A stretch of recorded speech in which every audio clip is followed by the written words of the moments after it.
Hi and welcome to today's class, which is a follow-along handstand class.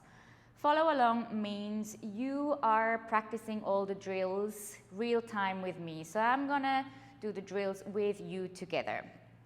I will explain quite a lot of things as well, which is a bit more background and theory, so you have a better understanding of what you are doing. This class is for you if you want to learn to handstand, or if you have already been practicing handstands as you want to learn, but you haven't really seen any progress. You do not need any equipment apart from a lovely wall.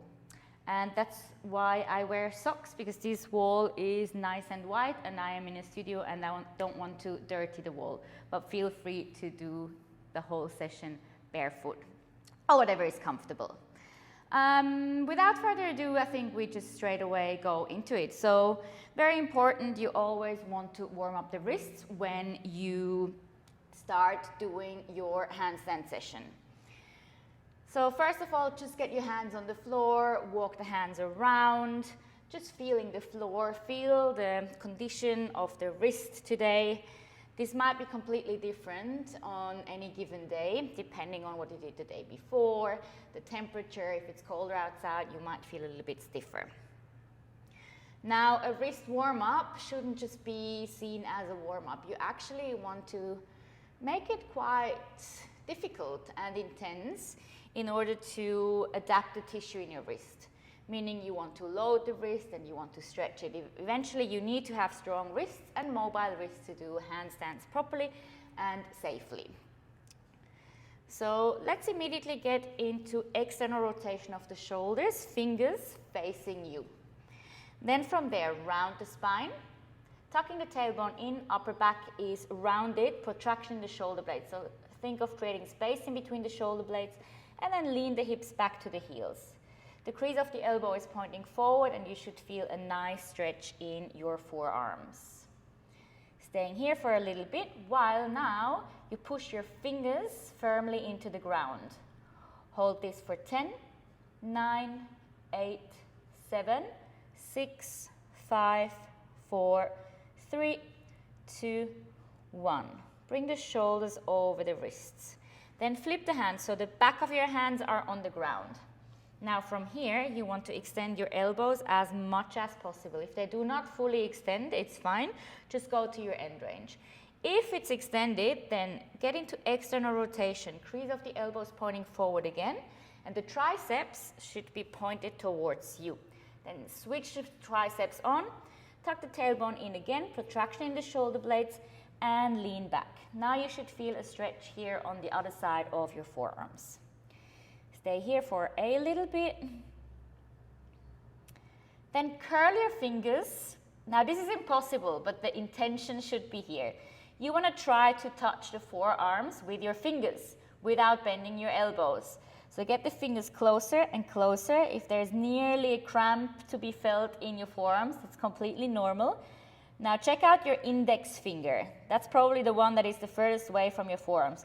You want to aim to get that index finger closer to the forearms. Hold for another 5, 4, 3, 2, 1. First, relax the fingers, bring the shoulders forward, elbows to the side, roll onto your hands. Then have your hands right underneath your shoulders. Index fingers parallel to each other and pointing forward. Round the spine again, tucking the tailbone in, posterior pelvic tilt, and then keeping the elbows straight, just rocking back and forth a few times. So leaning the shoulders forward, and then whenever the shoulders move back, instead of just moving the shoulders, try to use your fingertips, push the fingers into the ground to bring the shoulders back. Like that we are already activating the hands, the fingers, doing some work. And then with every rep, try to lean a little bit further forward. Still maintaining the spine in a rounded position, keeping the tailbone tucked in.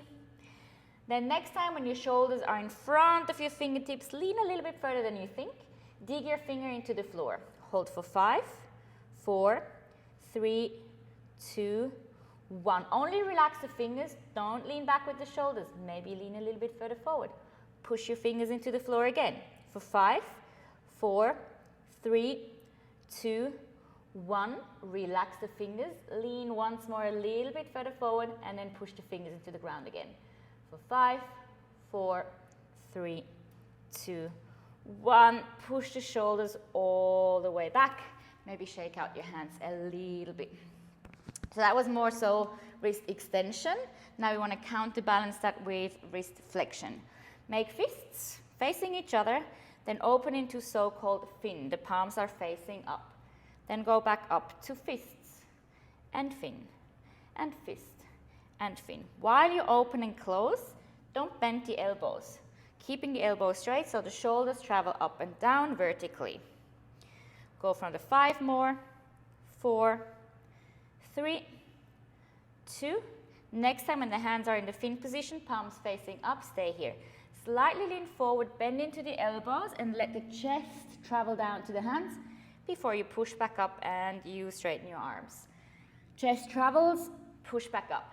Now as I say chest, you need to lean forward, otherwise it's you face touching the hands. So lean forward, chest down and back up.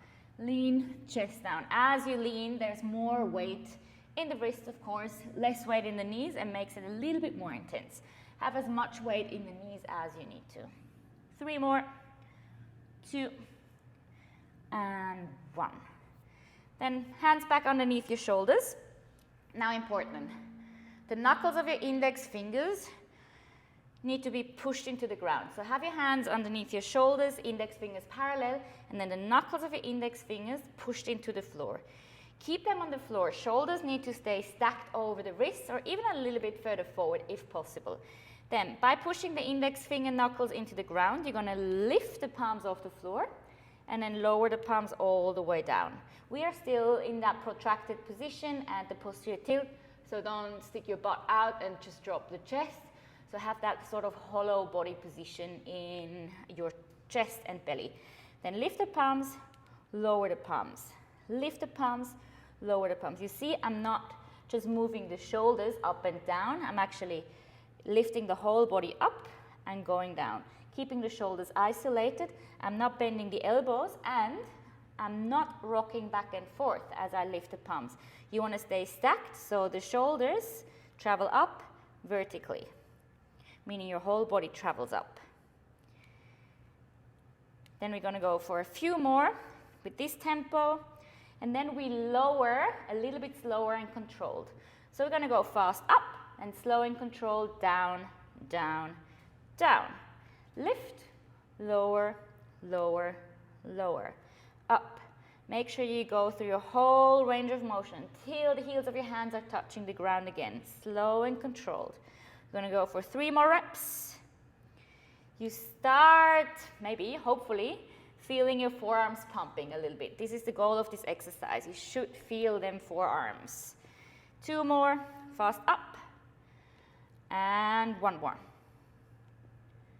Beautiful. Then a very short shoulder stretch, but a super, I believe, effective one. So walk your hands forward until your hips line up with your knees. Get onto your fingertips, then tuck the tailbone in, round your upper back. So we stay in a very active position first. Posterior tilt, think of lifting the sternum up to the ceiling. Energetically, you want to draw the armpits to the ground, but nothing is actually moving as you stay active and the spine stays flexed, which is rounded. Keeping the shoulders in elevation, shoulders to the ears. Now look forward in between the hands and allow the chest to sink to the ground.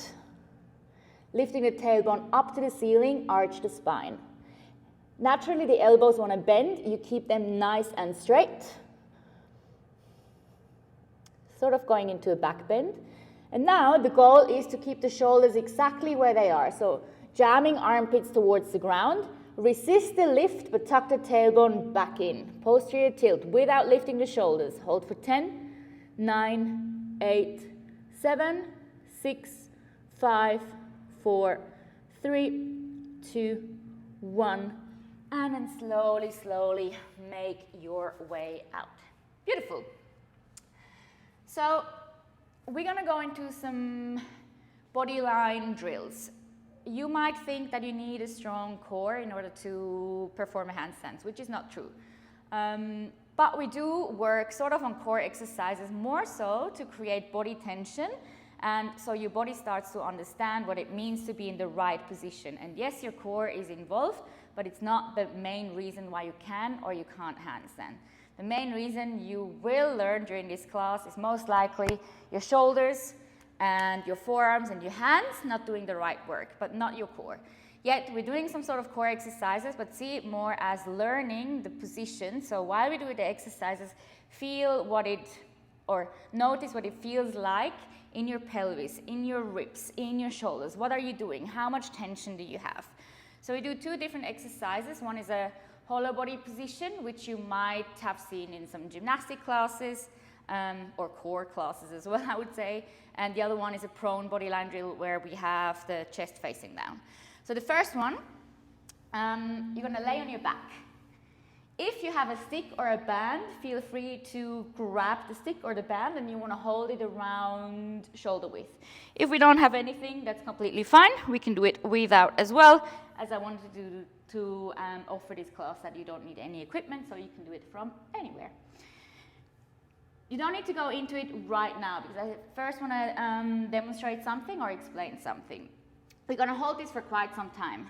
So the first goal is for you to have the lower back touching the ground at all times.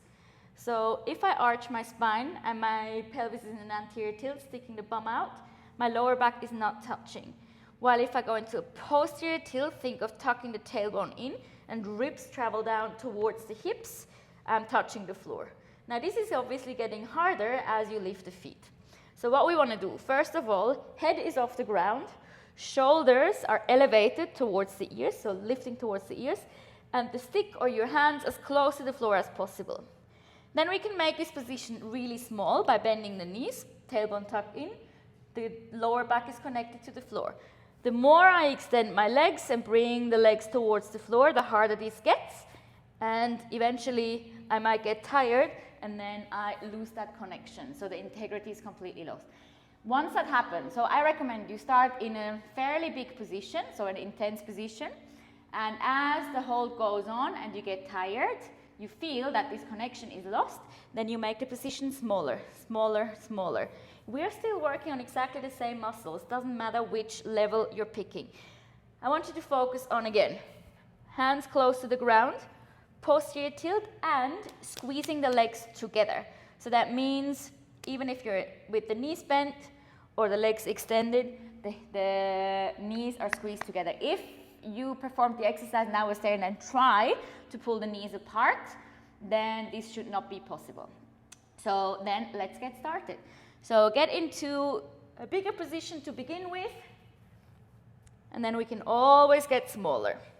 So again, lower back is touching the ground, chin is off the floor, arms are pulled down towards the ground. At some point I probably can't speak anymore. If you start to shake, that's completely fine. The nervous system is on edge and you're starting to work.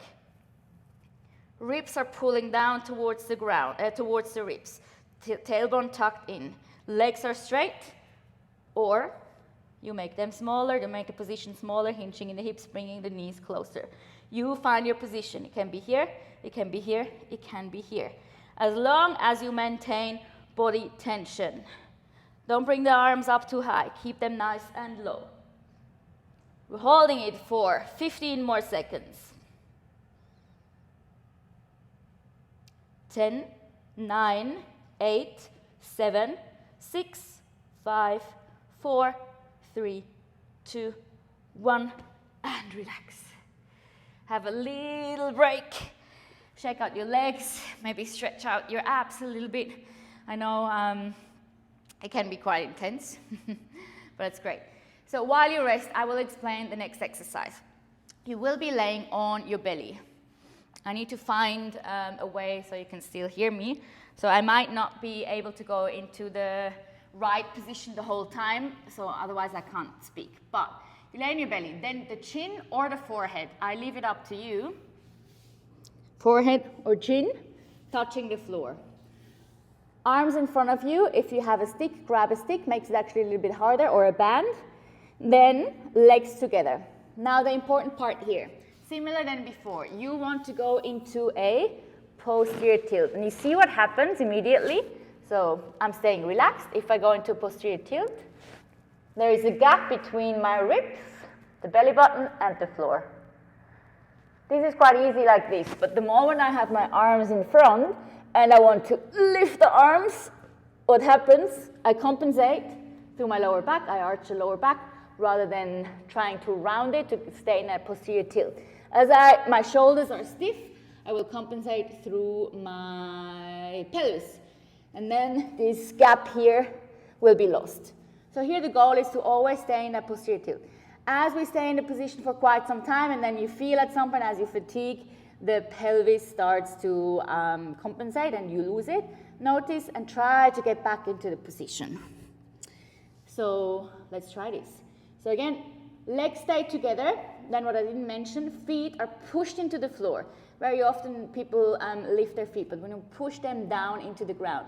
Squeezing the legs together, posterior tilt, chin or forehead on the floor, and then you lift the arms, or if you grab something, you lift that.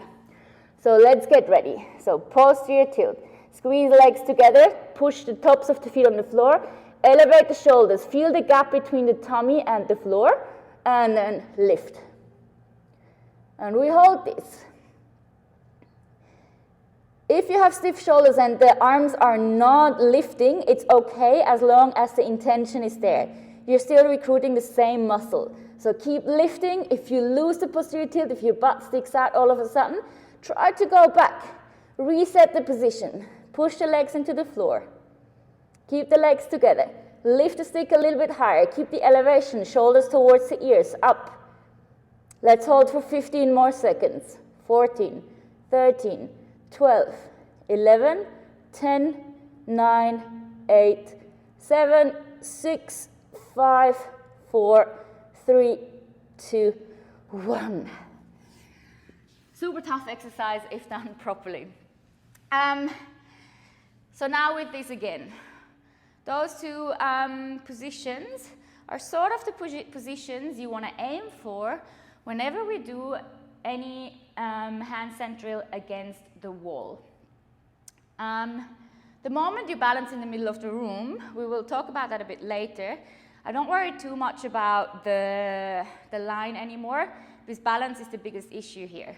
But when you do exercises on the wall, the main challenge is not the balance, because you have the wall as a support. So you want to take the wall as to your advantage to work on that line, because eventually the more you get used to that line, the more it will translate into the middle of the room once you start practicing drills in the middle of the room. So even though it will feel a lot harder on the wall, trying to be in that posterior tilt, ribs in, open shoulders, it will be a lot more beneficial down the line and will make you progress a lot faster than when you just rest into the wall. Talking about the wall, we will go upside down now. Chest to wall holds. We're going to do 3 rounds. What's going to happen is we're going upside down, but depending on your level, I give you different options. But first of all, how to place your hands, what to do with your shoulders, what to do with your legs. So I want you to stand up and then have your feet turned out first. Now with some sort of body tension, lean forward. Probably fall at some point. Have your feet turned in. Now lean forward. Little bit easier to stay upright, but you will fall eventually as well. Now have both of your feet pointed forward, parallel to each other, and lean forward. Much better, right? Much stronger in that position. So what is preventing you from falling forward? It's your big toes, right? So you lean forward, your big toes are pushing into the ground, and that's what brings you back. So the big toes, they are your strongest toes. So when we do a handstand, we are obviously standing on our hands. And I want you from now on always to think it's exactly the same. whatever your feet are doing when you're standing on your feet, that's what your hands need to do when you're in a handstand. So the strongest fingers are these two, index and middle finger. That's why I often say index fingers parallel. So if one of those fingers are pointing forward, you're in the strongest position. Because if I point my fingers to the side, yeah, I've got my thumb here, but it's actually not the strongest. And then I'm in a handstand and I'm falling over, that one won't be that strong to actually make the correction to bring me back. So this one, right? If I have my hands turned inwards, you've got the pinky and the ring finger, definitely not the strongest, so the same happens. So we want to have these two fingers facing forward. Then, how wide? As you begin to learn to handstand, very often people have the hands a little bit wider, which is fine as long as it's not super wide to the side. But in general, about shoulder width. Shoulder width or a little bit wider is fine. And then index fingers pointing, index finger or middle finger pointing forward, depending a little bit on the shoulder structure. Then again, same as in the bodyline drills. Ribs in, posterior tilt, and the legs are squeezed together. Eventually, you want to be able to go all the way to the wall. But if you don't feel comfortable yet, that's completely fine if you can't yet. Because we can still work on exactly the same muscles, even though if you're not going all the way to the wall. Or at least we're starting to progress towards that. But eventually, you want to be able to be all the way on the wall. Chest to wall holds there. I often start my class, or often always start my classes with chest to wall holds. It's sort of a warm-up to get your body used to the position. Also a little bit of a conditioning if you are not there yet with your strength. So eventually you want to be able to hold it for 1 full minute. We're going to do that today. If you come down before the minute, you just come into a plank. In the plank, try to push the shoulders towards the floor. So sort of protraction, keeping a posterior tilt, squeezing the legs together. So you're doing the same motion with your body as you do in a handstand, apart from where the arms are and the shoulders are, as the arms in a handstand need to be above your head. Talking about the shoulders. The shoulders need to be elevated in the handstand. So this is now one of the most important things you need to know, and you need to get used to, and you need to build the strength, because a big issue is either shoulder mobility, or most of the time, as you're not used to being upside down, actually as well shoulder strength. So first of all, why elevation? Elevation means shoulders to the ears. So if we're upside down, shoulders push down. If I stand here, it's actually lifting the shoulders. If you practice a lot of yoga, in yoga you always hear shoulders down, shoulders away from the ears. It's the opposite. As well, when you practice yoga and you practice handstands, shoulders need to be elevated. 2 different reasons. If I keep my shoulders depressed away from the ears, little posterior tilt, I get stuck here. The shoulders, they're a very complex joint, and the shoulders, the joint doesn't allow me to go any further if I keep my shoulders down. This is literally where I can go, even though I try to go further. Now, I slide the scapula up, the shoulder blade up, shoulders up, and now I can bring my arms way further back. So compared to down here, I get stuck, I lift the shoulders, I open more. And in a handstand, you need to have that shoulder open position. So elevate the shoulders and then bring back. Even if you have mobile shoulders and you can do that, does that mean you can keep that elevation in a handstand? Maybe not, because now think of that. You're upside down, the shoulders are elevated, but now you need to be able to push your nearly whole body weight up or down in a handstand. So as you have your whole body weight on your scapula, most likely as you fatigue, you will just drop. So we need to build the strength to be able to maintain that elevation while upside down. Chest to wall is just a great exercise to do that, as we take balance out of the equation and you keep the feet on the wall. So nothing but the feet are touching the wall. Don't try to balance. It's not about balance. Your goal is to maintain that hollow body position and to keep elevation. And again, you go as close as you feel comfortable with. That means we jump into the exercise in a moment. Plank, you walk your feet up. Maybe this is where you stop today, but shoulders are elevated, posterior pelvic tilt, legs squeezed together. Maybe you walk a little bit closer. That's where you feel comfortable. Or eventually, you go all the way to the wall. Now, one more thing or two more things. Where to look? Look in between the hands on the floor. I will explain afterwards why, because I want to jump into the chest to walls in a moment. How to come out, two different options as well here. Either you walk forward again, the way we were doing it before, or separate your legs into a straddle and then cartwheel your way out to the side. Make sure if you're in a small room, if you're doing it at home, you have enough space so you're not hitting anything. So straddle the legs and then simply let yourself fall to the side. Great.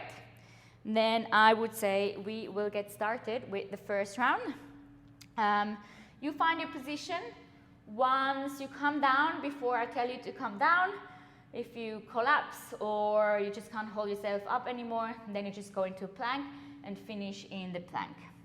So we will get started.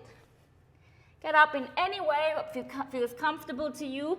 But again, pay attention to index and middle finger pointing forward. Look towards the floor in between your hands. Keep the shoulders elevated. So push the shoulders towards the ground. Posterior pelvic tilt. Nothing but the feet are touching the wall. You might collapse at some point if you feel like the shoulders will drop. If you feel that, just try to push back up. If you sink into too much of a banana, try to fight through. Resist the fall, resist the urge to come down. Keep the legs together, don't split the legs. Keep the posterior tilt, keep the ribs in. Maybe if you're really close to the wall, pay attention to where you feel the weight in your hands. Ideally, you feel the weight a little bit more towards the index and middle finger and the knuckles, rather than the heel of your hands. You might have to go a little bit closer to the wall, or you flex your feet. By flexing the feet, the hips get a little bit more over the hands, shifting the weight forward. Let's hold for 10, 9, 8, 7, 6, 5, 4, 3, 2, 1. Either straddle your legs and come out, or walk your hands forward and collapse. We have a little bit of a break. Shake out your hands. I hope that felt okay. We will do 2 more rounds. As we have a little break, again, in terms of where to look, you want to look to the floor. Because if you naturally, probably you want to look to the wall because it feels a little bit nicer for your neck rather than just being in extension like that. But we have a so-called vestibular system, which is the fluid in your ear. There's crystals in your ear and they move, and they're actually responsible for equilibrium. So they help you to stay balanced. If you have a gazing point and you just keep the head in one position, the fluid just stays even and it's a lot easier to balance. The moment you start moving, the fluid in your ears start to turn and move, and that will make it a lot harder. So you want to get used to, again, on the wall you want to do exercises or positions that imitate your first freestanding handstand in the middle of the room.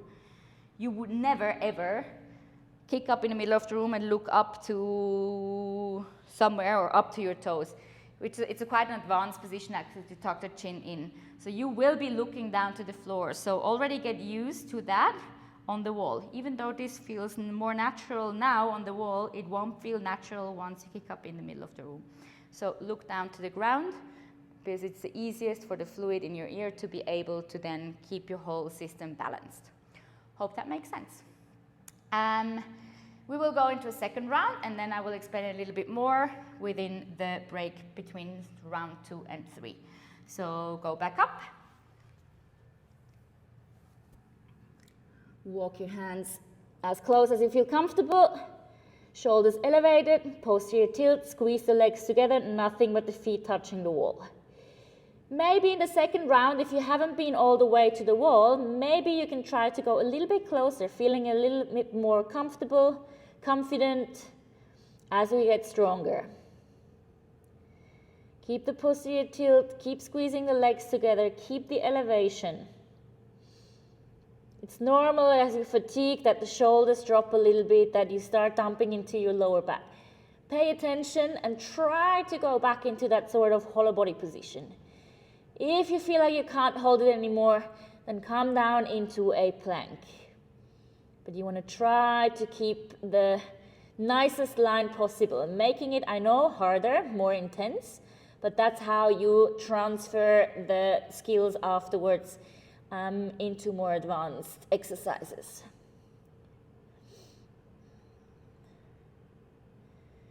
We're going to hold this for 20 more seconds.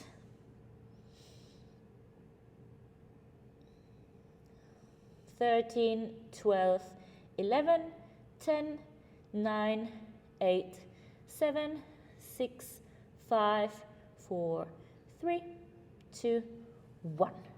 I'm down. Very good job. Amazing work. Awesome. Then, as you have a rest, I will explain a little bit more. What does it actually mean to balance on your hands, or in general to balance? What is balance? Why do we balance? Balance can only happen, or balance consists of a few different things. First of all, you need to be strong enough to hold yourself upside down, which we're building with the chest to wall. Secondly, it's the vestibular system that I was just explaining before. The fluid in your ear eventually creates balance in your body, sends the nervous system certain information that it needs to hear, and then convert into being balanced. But then, all that would not work if the center of mass is not over the supporting base. What does that mean? Your supporting base are your hands in a handstand. As you're on your feet, it's your feet. But we're talking about handstand, so the supporting base is both of your hands. The center of mass of your body sits just on top of the pelvis, just behind the belly button in the center. So if the center of mass doesn't end up over the supporting base, you will not be able to balance. No one will be able to balance. It could be the strongest person in the world. If the center of mass is here, balance is impossible. So we need to make sure that we're getting the center of mass as much over the supporting base as possible, even in the chest to wall. So if you're, as of now, still quite far away from the wall, it is impossible to get the hips over the hands, of course. That's why you want to aim for getting closer and closer and closer. And as well in the drills we are doing after the chest to wall, that's even more important to know. The center of mass needs to get over the supporting base. Any building, it's built like this. I don't know anything about constructions, but in the house you're right now, in the gym you are right now, there is a center of mass, and then you've got the structure, and the structure surrounding is the base of support. So if that wouldn't be built like that, the house would just collapse. It wouldn't actually be able to hold its structure. It's the same as in a handstand or as our bodies walk, because gravity naturally would just pull you down. It only allows you to stay upside down if center of mass is over the supporting base. Okay, we go into round 3 straight away. So hands on the floor, get up to your chest to wall. Last round, index fingers and middle fingers parallel towards each other, pointing forward. Elevation in the spine, in the shoulders, posterior pelvic tilt. Squeeze the legs together. Look in between the hands. Ribs pulled in, posterior pelvic tilt, nothing but the feet touching the wall. Now for the center of mass to get over the hands. Maybe flex the feet if you're close to the wall. That will get your hips a little bit more over the hands, and you should feel a bit more weight towards the knuckles and the index fingers. Keep the elevation, look down to the floor. If you're fairly close to the wall, you could look where the wall meets the floor. That's fine. That's a good position too, rather than just in between the hands. So looking where the floor meets the wall. That will get your shoulders and your ears a little bit more in line. If you feel your back, your upper back working, your shoulders working, or even your forearms, that's a good sign. You're doing the right work. We're holding this for 20 more seconds. 15, 14, 13, 12, 11, 10, 9, 8, 7, 6, 5, 4, 3, 2, 1. And slowly, slowly come out. Beautiful. Round 3 done. That's amazing. Then we will go straight into what I would say is the most important drill when it comes to learning to handstand.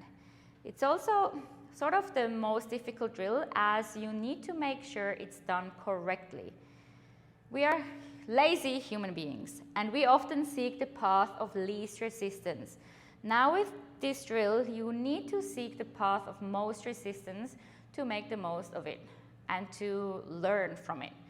So before I go into the exercise, I want you to stand on one foot first. Then have a look at your foot. I'm not your foot. Look at your foot. And relax. Easy. But what was it doing the whole time? What was your foot doing? Micro adjustments. Did you see your foot moving all the time, right? Back and forth and left and right, up and down, sort of. But it was never, ever still. So it was constantly making small corrections to keep you balanced. In any point in time, did you have to think, oh, front, back, left, right? Never, ever, right? It was just doing it organically, without you having to think. Why is that? Because you have been on your feet all your life. So you started learning to stand up and walk as a baby, and then since then, you have been on your feet. But think back, you can't probably remember, but if you think of a baby again, how many times or how often do they try to stand up and they fall, and they do it again and they fall? At some point they find a little bit of balance and they fall, and eventually they are able to stand up and as well walk. But it takes them like, 2 years? Babies learn super, super fast. And they repeat this shit again and again and again. Now we are adults. We don't learn that fast anymore. We think with now and then a kick up once a week we can learn to stand on our hands. No way. Learning to handstand is a skill. And a skill means there needs to be new neurological pathways built. Your brain needs to work a lot in order to learn a new skill. When you learn to play the piano or the guitar, whatever, the more you practice, the faster you improve. If you practice once a week for an hour, your brain might not pick up as quickly as if you were to practice even, I'd say, 10-15 minutes every day.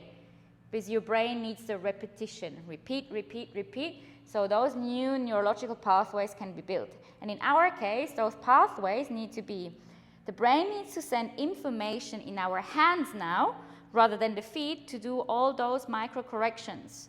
If I kick up in a handstand, my hands are never ever still. They're doing corrections, fingers, heels, left, right, up, front. They move constantly. It's never completely still. But our brain only knows how to send information into the feet, because it only knows, I need to balance on my feet, and doesn't know how to send information into the hands to do those micro corrections. With heel pulls, that's the drill we're going to do in a moment, that's exactly the way how we teach the brain to send the information into the hands. In a handstand, in a two-arm handstand, I must say, you can only fall 2 directions.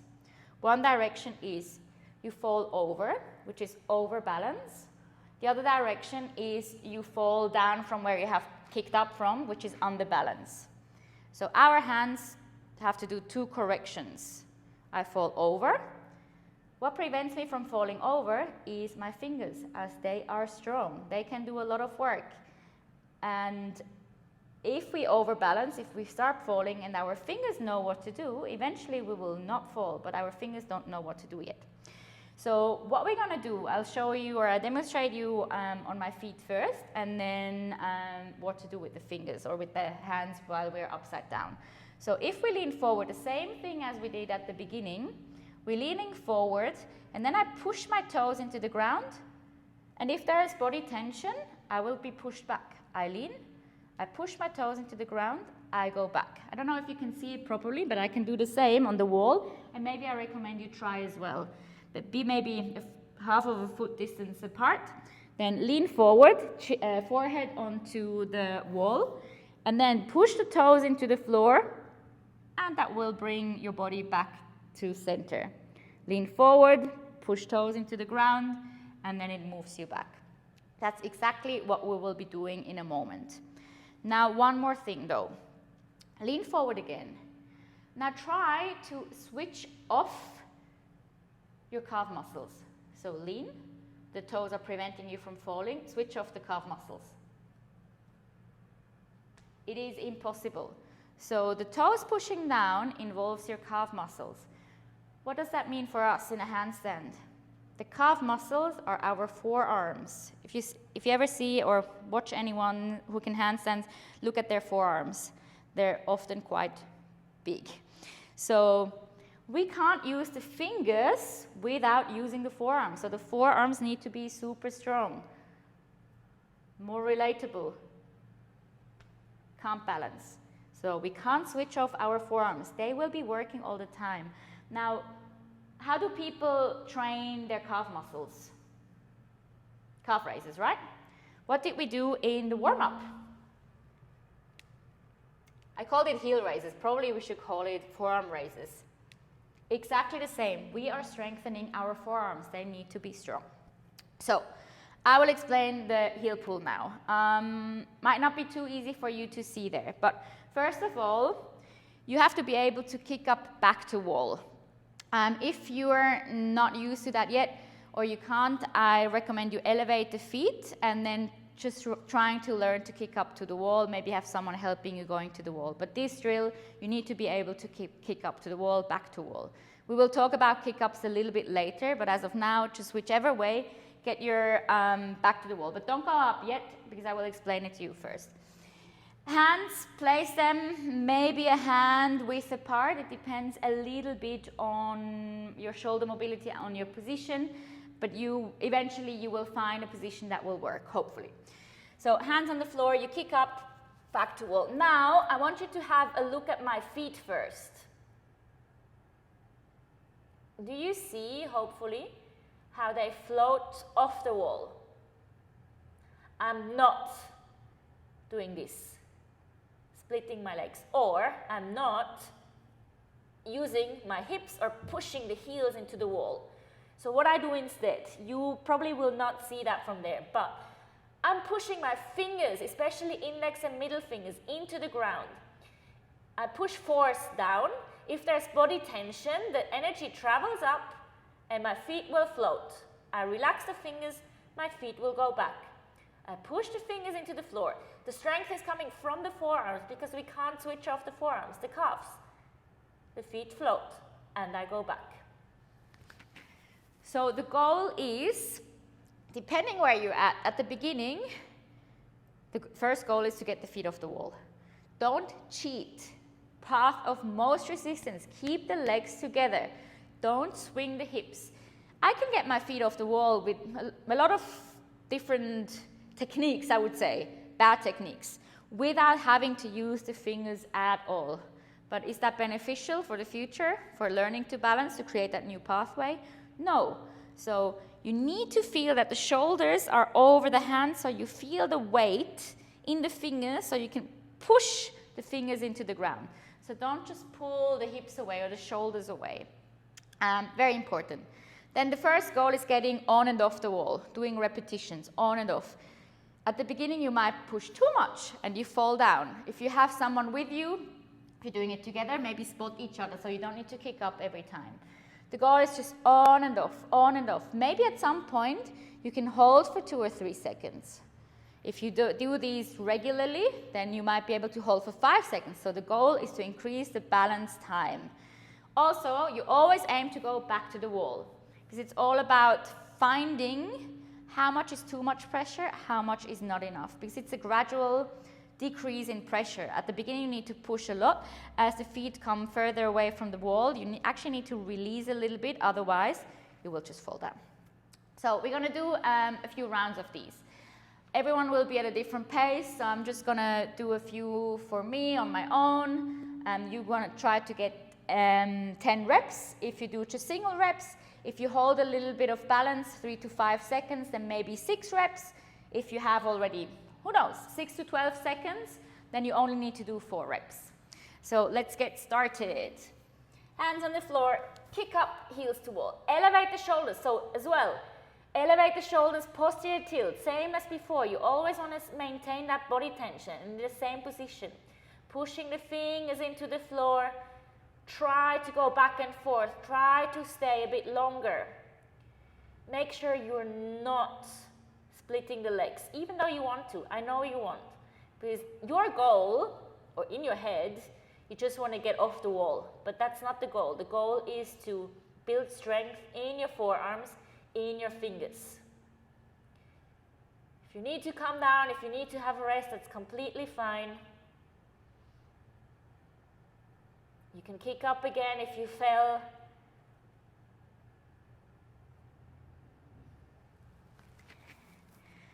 And the beauty of a follow along, if you need longer breaks, you just press pause, and then you just continue again once you're ready. So how did that feel? Maybe I didn't emphasize too much in the first round. Also in this one, even though we're now back to wall, keep the posterior tilt, because you might favor more of a banana here because the wall is behind you. And a banana isn't too bad, and you might need to have a banana in order to get the center of mass over the supporting base. If your shoulders are too close, with close I mean not mobile enough to open, or they're not strong enough, so you're collapsing into the chest, and the banana is the only way to get the hips over the hands, which is fine. But in your head, you should always aim for, as much as possible, posterior tilt, ribs in, and elevation. Every time your feet go back to the wall, reset the position. Reset, rather than just trying to rush it. We go into round 2. Don't have your hands too far away from the wall. Makes it a lot harder. But if you have the hands too close to the wall, then the moment the feet float, you might just fall. So you need to find that distance that is allowing you to pull the feet off the wall, but doesn't let you just fall back. Again, if you can't get the feet off the wall yet, it's completely fine. As long as you're trying to do it in the right way, you will build the strength, and eventually they will float. Few more seconds up here. Do one last rep. And then you can come down. How did that go? So often, when I teach this drill for the first time to people who have been trying or practicing, once they feel, when it's properly done, their first float, they're like, oh my God, this is what it's supposed to be, like what it's supposed to feel to balance. Maybe you have kicked up in the middle of the room and you're able to hold, let's say, 3 to 5 seconds. Very likely, like if you can't handstand yet, very likely, if now and then you get a hold like that, it was literally coincidence that the center of mass ended up over your hands, and this allows you to stay for a few seconds before gravity pulls you down.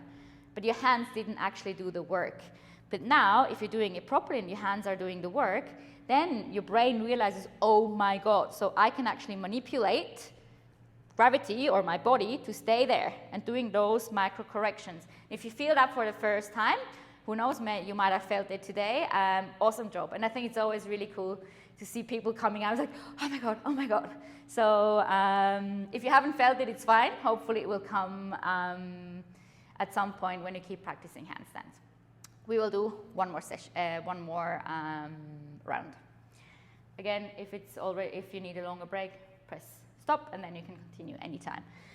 Hands to the floor, kick up, look to the ground, elevate shoulders, reset the position, squeeze legs together, engage your glutes. That might help you more than just a posterior tilt with tailbone tucked in, and then try to pull the feet off the wall. No splitting. I know you might want to split, and you might not even actually notice that you split your legs. If you're with a friend, correct each other. No splitting. If you get the feet off the wall, if it feels strong and organically pretty good, aim for 2 or 3 seconds before you go back. But your goal should always be going back to the wall rather than falling down. Do a few more reps, 2 more. Pull away, go back, 1 more, back to the wall, and then come down. Awesome. So just a very brief recap.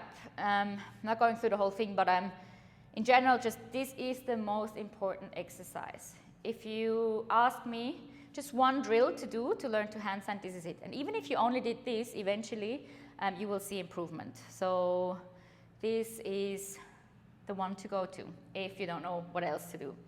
Cool. So I said that there's 2 ways where you can fall in a 2-arm handstand. Either you overbalance, which we have just established how to correct that. So we fall. If we catch it early enough, the fingers are strong enough, the forearms are strong enough, it will bring you back. By the way, are your forearms pumping a little bit? That's a good sign. But now we talk about underbalance. So what happens if I fall this way? Because there's now no fingers. So this correction is a little bit tougher. As we fall that way, something else closer to the base of support needs to move. And what we can use for this is our shoulders. Eventually, if someone can handstand, we don't really use the shoulders anymore because it all just happens from the heel of the hands. You know, you would never do this, right, when you stand on 1 foot. But babies, I guess they sort of are super wobbly until they know how to just do the corrections from the heels and the toes. So it's the same in handstand. Once you can handstand, it will only happen through the hands. But as you learn, we do want to take the advantage of the shoulders to implement them to do the correction.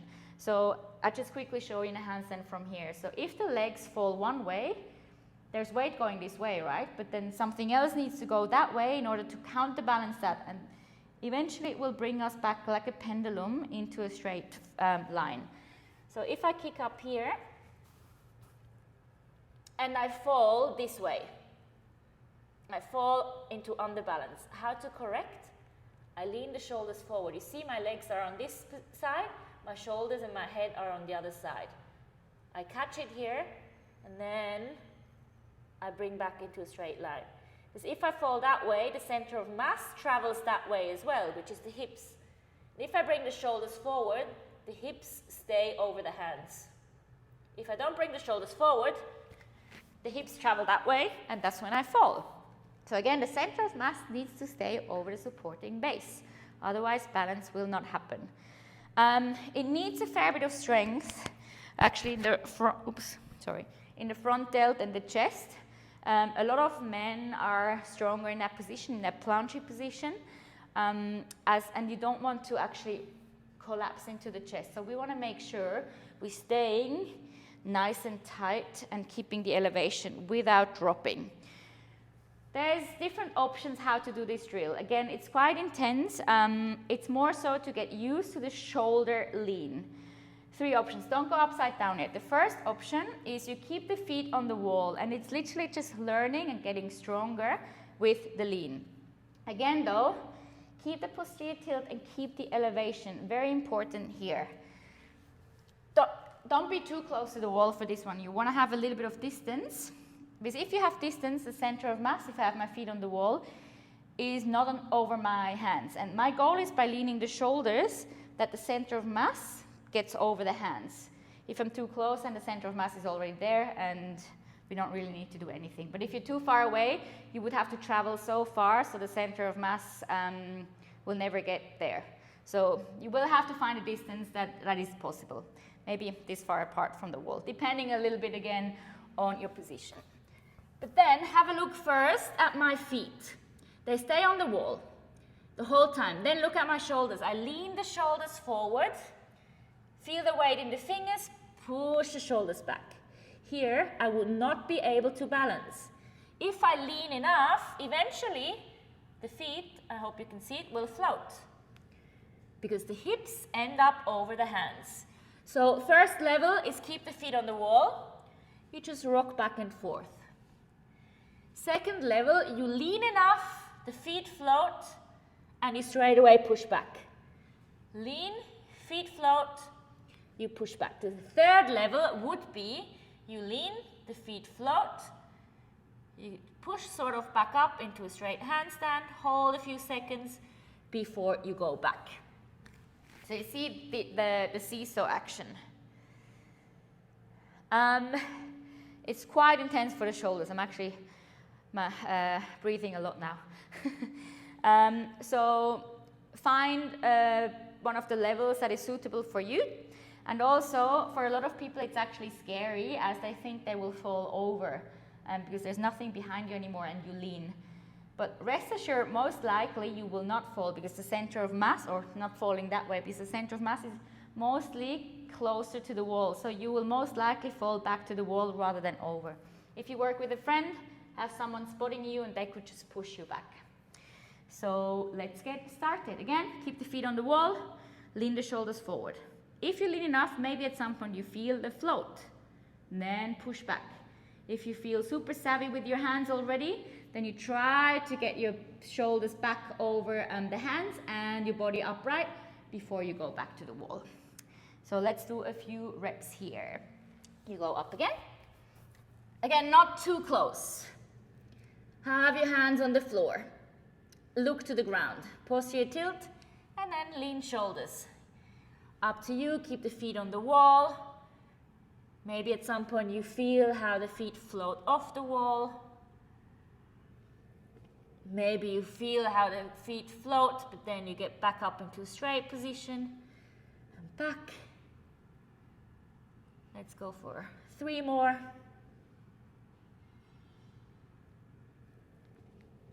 And last one. And then come down. Awesome. If you're really scared or this is too much, you can always, like, the simplest would actually be in a downward facing dog. And then literally just lean the shoulders forward, come back. And you see, I want to try to get the hips as much over the hands as possible. The closer the feet to the hands, the more that will happen, the more weight you shift into the hands. So that's an option, or you could elevate the feet on a box or a chair. That will get a little bit more weight over. Great option if you don't feel comfortable on the wall. Ready to go into round 2? We're going to do 3 rounds. If the wrist starts to feel a little bit sore, this is quite intense because we go into more wrist extension as we lean forward.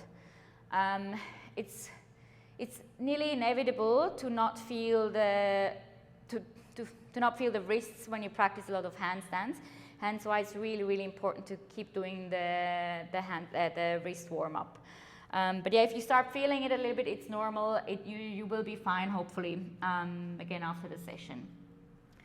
Then let's go back up again. And we do the same again. So don't drop into the shoulders. Don't arch the spine, dumping into your lower back. Always reset to position as you lean forward. Feet stay connected to the wall or they might float. Try to not fall over by using your hands, your fingers. Because if you overbalance, we know from heel pulls, pushing the fingers into the ground will push you back. Go for a few more reps.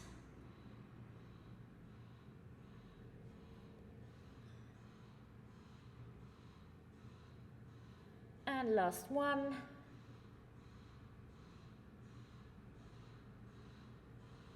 And then you can come back down. Amazing. Okay, we have worked on heel pulls, overbalance. We have worked on, I call them shoulder line push-ups, under balance. Overbalance you correct by using the fingers. Under balance you correct by using the shoulders, leaning forward. Now, this drill is not only awesome in order to learn how to correct under balance, it will also help you with your kick-ups. We're going to talk about kick-ups now. Because if you watch me kicking up, so while you kick up, the hips, they travel from not being over the supporting base They need to end up over the supporting base. But while they travel up, while I kick up, and basically I'm able to use the shoulders, same as we did before. I move the shoulders forward because the hips are not over the center of mass yet, to then bring the shoulders back and the hips over. If that was too complicated, probably visual makes more sense. So look at my shoulders as I kick up. So I already start with the shoulders leaned forward. The big mistake is starting from here. If you practice yoga, from a downward facing dog into a handstand, it's actually quite a hard entry into a handstand. I would never ever teach someone who learns to handstand this entry. You make your life really, really hard. Why? Because center of mass needs to travel above supporting base. And the center of mass is now really far away from the supporting base. So the closer you can get your hips on top of your hands, the better. So if I lean the shoulders forward, my hips are already higher. So I keep the shoulders leaned forward, pushing the shoulders down. And then, as I kick up, see how my shoulders are still in front? The hips are not over the hands. But I can hold it because the shoulders are in front. And then, as I bring the shoulders back, I get my legs together and the hips end up over the hands. So I was sort of here, going up into a straight line. Also, did you see, I hope that made sense with the center of mass and why I want the shoulders to be leaned forward. Also, did you see I caught the handstand in a split position? Why? Levers. The longer the lever, the harder it is to balance something. If you have ever been on a slack line, or if you watch someone slacklining, do they slackline like this? Or like this? No. They are using their arms to the side in their case. So they're using their arms as a lever to help you balance. In a handstand, a straddle handstand is actually the resting position. A straddle handstand is one of the easiest positions because you can use your legs to balance. Now in a kick up, we can use the same principle, but in a split leg position. So not straddling the legs to the side, we split the legs. Because then we can use them as a lever. So the faster you get your legs together, the harder it is to catch momentum. And you can't use the lever to then slowly bring the legs together. If you catch it in the split position, finding balance there, then it's a lot easier to bring the legs together rather than just smashing them together. Then you might as well be one of those people that kick up like this, which is more gymnastic style. And gymnasts, yes, they need to do that because they never actually hold a handstand for a long time. They use it in their tumbling sequence to generate speed, to travel through space. And for them, yes, doing this will help them to generate that speed. But it's actually very uncontrolled because it's a long way that you need to catch. And you don't know where to place your hand will always be placed differently. So I recommend if you're used to doing this, straight away get out of the habit and learn a new habit, keeping the hands on the floor, shifting the weight forward. Then again, we want to catch it with the legs split. Easier than kicking up and bringing the legs straight away together. A lot more momentum to catch. We're going to practice this with, I call it, silent kick-ups. Silent because you want to silently kick up to the wall in a split position. How to do it silently? You're using the fingers as a brake. Because if you shoot the leg over to the wall really quickly without using the hands, and if you shoot the leg up, you will smash the leg into the wall, probably like this. Now, our goal is leaning the shoulders forward, push into elevation, already switch on the fingers, and then silently touch the wall. Catch it in the split position, and then by using the fingers, basically doing a heel pull, which will be a little bit easier now because you have this leg here counterbalancing, using your fingers, your forearms, to slowly try and bring the legs together. you will probably fall, which is fine. It's more so about the kick up. Don't use this exercise to just try and find balance. It's more so trying to slowly kick up, touching the wall rather than just smashing. How does that happen? Center of mass over the supporting base, using the fingers as a brake. Once you touch, use the fingers again to try to bring the legs together. So we do a couple of minutes just practicing this on your own. You want to be a little bit further away from the wall because you want to catch it in the split. Get used to the split. If you're too close, your split will be like this. If you're too far, you will be an actual split. So it should be sort of a V shape that you end up. Maybe, I don't know, where is that? A meter, a little bit less than a meter away from the wall. I don't know in foot or inches. So hands to the wall, get used to leaning the shoulders forward, elevating the shoulders, lift, gently touch the wall, bring the legs together and come down. Or you might have already fallen down. And repeat that again and again and again. Gonna go again. Try not to smash the leg to the wall. If you do, it's all right. Bring the legs together, come down and go up. Leaning forward, push the fingers into the floor. Don't bring both legs together at the same time.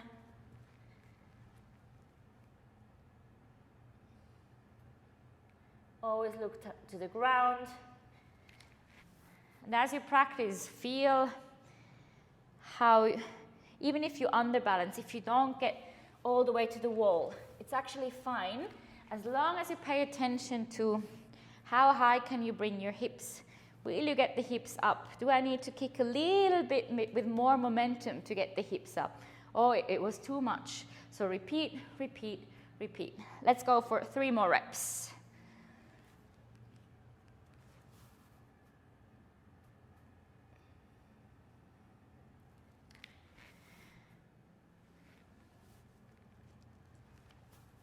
Slightly gently touching the wall, use the fingers, feel the forearms working, come down. Even if you can't fully kick up, if you kick, you come down. Make sure the shoulder does not travel back. So often as well what happens, shoulders lean forward. As you kick, the shoulders travel that way, you see? And kick. So the shoulders need to stay pushed forward. There we go. Beautiful. So we have already cracked the hour. Amazing job. Up to you if you want to continue to practice these a few more times. If you then feel comfortable, you can try it in the middle of the room. Do exactly the same. Shoulders forward, keep the shoulders forward, catch the split, slowly bring the legs together.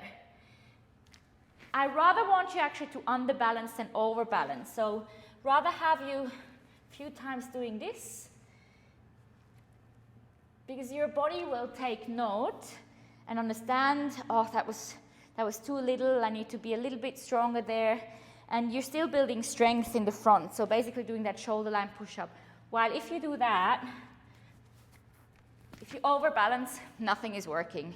So every underbalance kick up is teaching your body something. Every overbalance kick up, you can throw into the trash. Nothing will be taught. Not nothing, but way more beneficial to underkick than overkick.